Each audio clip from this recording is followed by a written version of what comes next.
স্মৃতির দরজা খুললে বহু মানুষের মুখ ভেসে ওঠে। মনে পড়ে যায় তাদের সাথে কাটানো অজস্র ছোট বড় মুহূর্ত, যা একসময় জীবিত ছিল।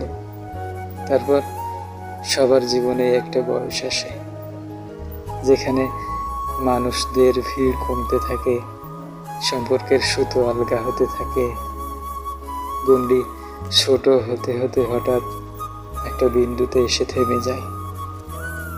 সেই বিন্দুতে হয়তো হাতে গোনা কয়েকজন মানুষ থাকে, তবুও আমরা the show must go on বলে এগোতে থাকি জীবনের রাস্তায়।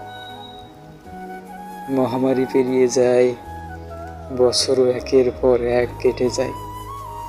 বেকারত্ব, অবসাদ, হাসির ধ্বনি, কান্নার নিস্তব্ধতা, সমস্ত ছাপিয়ে আমরা পরিণত হয়ে যাই পাহাড়ের মতন। একটা সময়ে আমাদের প্রত্যেকেই প্রত্যেকের থেকে আলাদা হয়ে যায় যতই, কিন্তু ভালো স্মৃতিগুলো থেকে যায় মনের মায়ায়। সকলে ভালো থাকুক দীর্ঘ অচল অয়তন কাটিয়ে। সকলে ভালো থাকুক।